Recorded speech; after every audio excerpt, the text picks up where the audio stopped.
General ওসমানীর খালি গায়ের রংটা ছিল বাংলাদেশি, আদারওয়াইজ তিনি একদম ব্রিটিশ। কথাবার্তা, চাল চলন, হ্যাবিট সব কিছু একজন ব্রিটিশ অফিসারের মতোই ছিল। সামরিক বাহিনী হোক আর বেসামরিক বাহিনী হোক, কোন দলে অভ্যস্ত আমরা, কিন্তু মুক্তিযুদ্ধের সময়, স্বাধীনতা যুদ্ধে তেমন কোনো ধরনের কোন্দল দেখা যায়নি। তার একটি প্রধান কারণ হলো কর্নেল ওসমানী ছিলেন সামরিক বাহিনীর প্রধান। তিনি এতই সিনিয়র ছিলেন অন্যদের চাইতে, তার ব্যক্তিত্ব, চলাফেরা, জীবনাচরণ সব কিছু এত নিখুঁত ছিল যে কারো, কোনো সেনা কর্মকর্তা বা অন্য কারো সিভিলিয়ান কিংবা মিলিটারি কারো সাহস হয় নাই তার সামনে কোনো রকম বেয়াদবি করার। এবং আমরা সবাই তাকে প্রত্যেকে যার যার র্যাঙ্ক অনুসারে যথেষ্ট সম্মান দিয়েছি, যা তিনি ন্যাচারালি ডিজার্ভ। মুক্তিযুদ্ধের ইতিহাস স্বাধীনতার অব্যবহিত পর থেকেই বিতর্কিত করা হয়েছে। প্রকৃত তথ্য জনগণকে জানতে দেওয়া হয় নাই। আমাদের দেশের রাজনৈতিক নেতারা নিজেদের গুণগান করে, গুণগান শুনেই অভ্যস্ত, অন্য কাউকে কোনো কৃতিত্ব তারা দিতে চায় না। এটা হলো বাংলাদেশের ট্র্যাডিশন। 1971 মার্চে যে সিচুয়েশন ছিল, নির্বাচনে ম্যান্ডেট ছিল 6 পয়েন্ট। বাংলাদেশের জনগণ ভোট দিয়েছিল রাজনৈতিক দল আওয়ামী লীগকে, যাতে সংখ্যাগরিষ্ঠ হিসাবে আমাদের ভোটের মর্যাদা থাকে, আমাদের দেশেরই একজন নেতা প্রধানমন্ত্রী হবেন এবং পাকিস্তানের কাঠামোতে স্বায়ত্ত শাসন অর্জিত হবে। অন্যান্য প্রদেশগুলো যেভাবে Balochistan, Punjab, north West frontier Province যেভাবে সুযোগ সুবিধা পায়, তৎকালীন ইস্ট পাকিস্তানের জন্য একই সুযোগ সুবিধা পায়। এটি ছিল প্যারিটির আন্দোলনের একটি ফলশ্রুতি। সেজন্যই নির্বাচনে ভূমিধস বিজয় অর্জন করেছিল তৎকালীন দল আওয়ামী লীগ। স্বাধীনতার কথা তখনও বাঙালিরা উচ্চারণ করেনি। 25শে মার্চে একটি ভয়াবহ মিলিটারি ক্র্যাকডাউনের কারণেই বাঙালিদেরকে অস্ত্র তুলে নিতে হয়েছে এবং আমাদেরকে স্বাধীনতার দাবি করতে হয়েছে, স্বাধীনতার জন্য যুদ্ধ করতে হয়েছে। কোনো স্বাধীনতা যুদ্ধ এদেশে হতো না যদি ইস্ট বেঙ্গল রেজিমেন্টের 5টি ব্যাটালিয়ন মার্চ মাসে বিদ্রোহ না করত।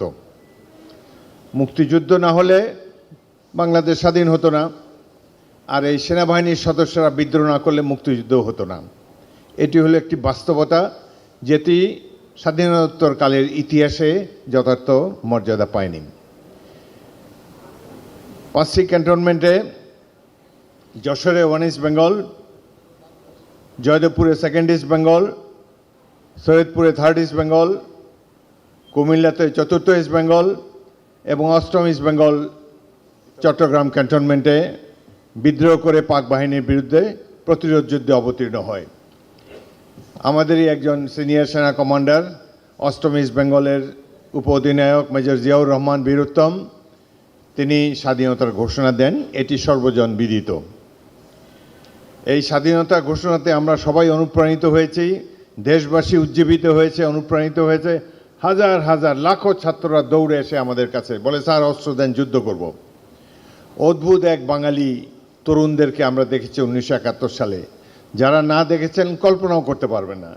লুঙ্গি পরা, গেঞ্জি গায়ে, খালি পায়ে, ভেতো বাঙালি, স্কুলে 9-10-এ পড়ে, গ্রামের স্কুলে, জীবনে একটা রাইফেল স্পর্শ করে দেখেনি। তারা ঘর বাড়ি ছেড়ে বাবা মার ফ্যামিলির বন্ধন উপেক্ষা করে দৌড়ে এসে জীবন উৎসর্গ করার জন্য আমাদের কাছে উপস্থিত হয়েছে। বলে, স্যার অস্ত্র দেন, ট্রেনিং দেন, যুদ্ধ করব। অদ্ভুত এক জাতির দেখা পেয়েছিলাম সেদিন। এটি যারা না দেখেছে কল্পনাও করতে পারে না। আমাদেরকে পাকিস্তানিরা ছোট করে দেখতো যে এরা তো মাছলি খায়, নন মার্শাল রেস। তো 9 মাসের যুদ্ধে বাঙালি প্রমাণ দিয়েছে বাঙালি বীরের জাতি।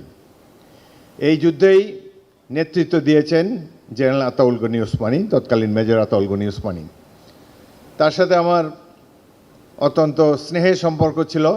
তিনি আমাকে খুবই স্নেহ করতেন। তার একটা কারণ ছিল, 1951 সালে ইস্ট বেঙ্গল রেজিমেন্টের তিনি একটি ব্যাটালিয়ন কমান্ড করেছিলেন। সেটি হলো 1ম ইস্ট বেঙ্গল, যে ব্যাটালিয়নে আমি কমিশন পেয়েছিলাম। তিনি এই ব্যাটালিয়নের সিও ছিলেন। যেহেতু আমি সিনিয়র টাইগার প্রথম ইস্ট বেঙ্গলের সদস্য, সেই জন্য তার কাছ থেকে একটু বাড়তি স্নেহ আনুকূল্য সবসময় আমি পেয়ে এসেছি। তার সাথে প্রথম দেখা 70 সালে ইস্ট বেঙ্গল রেজিমেন্টের রিইউনিয়নে তিনি যশোরে এসেছিলেন, আমাদের ব্যাটালিয়নের রিইউনিয়নে। সেখানে আরও যারা ছিলেন তার সাথে এই উপস্থিত ছিলেন তারা, তিনি যখন লেফটেন্যান্ট কর্নেল তার অধীনে সেকেন্ড লেফটেন্যান্ট দস্তগীর, জলিল, খলিল, আরও বেশ কয়েকজন। তার পার্সোনালিটি এমন ছিল, তখন একজন কর্নেল ওসমানীর সামনে এরাও যথেষ্ট বয়স্ক পক্ষ কেশ, তারাও সেই সেকেন্ড লেফটেন্যান্টের মতোই তার সামনে দাঁড়াতেন। আমার সিও ছিলেন তখন লেফটেন্যান্ট কর্নেল দস্তগীর, পরবর্তীকালে মেজর জেনারেল। তিনি ওই মেস এরিয়ায় ঢুকেই বলেন, হাফিজ চেক করেছ, টয়লেট রুম চেক করেছ? তাই আমি ভাবলাম কী আবার টয়লেট চেক করব, ঠিক আছে। তো যাই আবার দেখে টেকে আসলাম। আর তুমি জানো না, দেখবা কর্নেল ওসমানী এসে প্রথমে উনি ওই টয়লেটে যাবেন দেখতে এটা পরিষ্কার আছে কিনা। আমি বললাম এত বছর পরেও মনে আছে, আপনারা তার আন্ডারে ছিলেন 51 সালে, এটা তো 70 সাল। বলে না না না, ওল্ড সোলজার্স ডোন্ট চেঞ্জ। পরে ঠিকই দেখলাম কর্নেল ওসমানী এসে এদের সাথে দুই এক কথা বলে, চলো লেট মি সি দি টয়লেট। ঠিকই গেলেন। ভাগ্যিস আমি যে চেক টেক করে ঠিকঠাক কন্ডিশনে রেখে এসেছিলাম।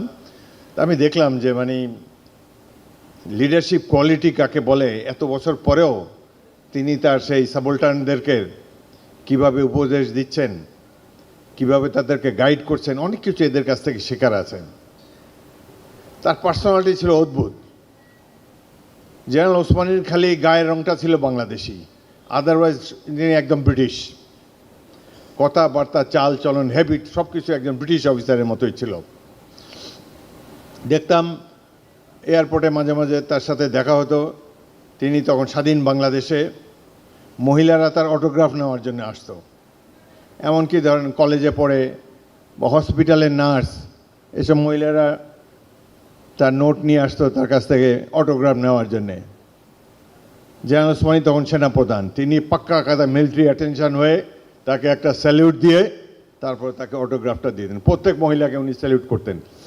আমরা খালি দূর থেকে অবাক হয়ে দেখি আর ভাবি না, ব্রিটিশ আর্মি কিছু তার মধ্যে ঢুকিয়ে দিয়ে গেছেন। তিনি সিএমএ এই ওল্ড ডিওএইচএসে একটা বাসায়, গ্যারেজের উপরে একটা রুম তার বন্ধুর বাসা ছিল, ওইখানেই তিনি কাটাতেন। তার তো অ্যাজ ইউ নো ফ্যামিলি ছিল না। সেখানেও মাঝে মাঝে তার কথা টথা শুনতে যেতাম। টেবিলের উপরে একটা সাদা রুমাল আর একটা পিস্তল সবসময় ওখানে থাকতো। নানা রকমের গল্প সল্প করতেন। আমি তাকে আমার বিয়ে দাওয়াত দিতে গিয়েছিলাম 72 সালের আগস্ট মাসে। উনি আমার প্রতি অত্যন্ত স্নেহপ্রবণ ছিলেন।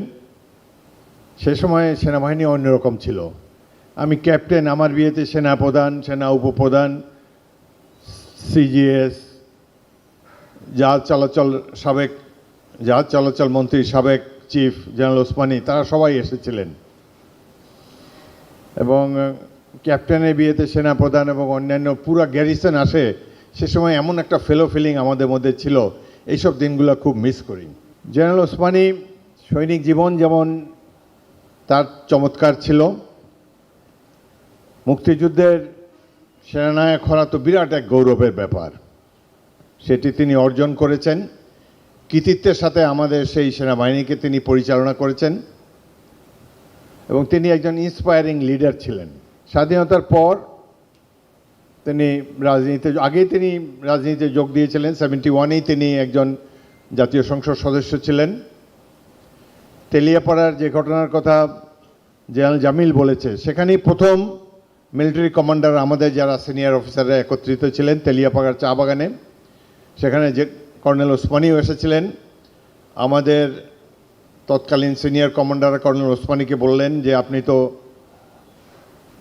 এখন রাজনীতিতে যোগদান করেছেন, এমএনএ এমপি এরা সবাই আপনার কলিগ, আপনি তাদেরকে বোঝান যে আমরা সামরিক কমান্ডাররা বিদ্রোহ করেছি, জনগণকে রক্ষার জন্য প্রতিরোধ যুদ্ধে অবতীর্ণ হয়েছি। এখন আমাদের একটা সরকার দরকার স্বাধীন দেশের। আমরা যে স্বাধীনতা ঘোষণাটি বেতারের মাধ্যমে দিয়েছি, বিশ্বব্যাপী এর স্বীকৃতি আমাদেরকে অর্জন করতে হবে। কর্নেল ওসমানী সেটি এগ্রি করলেন। তিনি দায়িত্ব নিলেন। রাজনীতিবিদদেরকে একত্রিত করলেন, তাদেরকে বোঝাতে সক্ষম হলেন কিভাবে মুক্তিযুদ্ধ করবে, সৈনিকরা কিভাবে অংশ নেবে এবং রাজনৈতিক দলের কর্মকাণ্ড কি হবে, কিভাবে তারা বহির্বিশ্ব থেকে আমাদের স্বাধীনতার দাবির প্রতি সমর্থন আদায় করবেন, এটি তাদেরকে তিনি কনভিন্স করতে সক্ষম হলেন। এটি তার জন্য একটি বিরাট কৃতিত্বের বিষয়। তার পার্সোনালিটি এমন ছিল, সামরিক বাহিনীর অবসরপ্রাপ্ত কর্মকর্তা হয়েও পলিটিশিয়ানরা তার কথা শুনেছেন, আর সামরিক বাহিনী তো তার প্রতি চির অনুগতই ছিল। আমরা ৭১-এ মুক্তিযুদ্ধ করেছিলাম গণতন্ত্রের জন্য। সেই গণতন্ত্র আজ অবধি পূর্ণভাবে প্রতিষ্ঠিত হয়নি, বরং গণতন্ত্র নাই তো ছিলই না, সেখানে ৭৫ সালের জানুয়ারি মাসে একটি একদলীয় শাসন ব্যবস্থা প্রবর্তন করা হলো জনগণের ইচ্ছার বিরুদ্ধে গিয়ে। এ সম্পর্কে ডক্টর মাহবুবুল্লাহ বলেছেন, সেই সময় জেনারেল ওসমানী যে সাহস দেখিয়েছেন, বাংলাদেশে খুব কম লোকে এই ধরনের সাহস দেখাতে পারে। দুজন মাত্র সংসদ সদস্য ব্যারিস্টার মইনুল হোসেন এবং জেনারেল আতাউল গনি ওসমানী, তারা তৎকালীন প্রধানমন্ত্রী শেখ মুজিবুর রহমানের সামনে প্রকাশ্যে বলেছেন যে আপনি একদলীয় শাসন ব্যবস্থা প্রবর্তন করবেন না, গণতন্ত্রের জন্য লড়াই করতে গিয়ে আমরা দেশকে স্বাধীন করেছি, গণতন্ত্রকে নির্বাসনে পাঠাবেন না। তার কথা তেমন গুরুত্ব দেননি, তিনি পদত্যাগ করে চলে আসেন। এই তো character of a senior citizen, character of A politician, character of a public leader, যেটি তিনি প্রমাণ দিয়েছেন।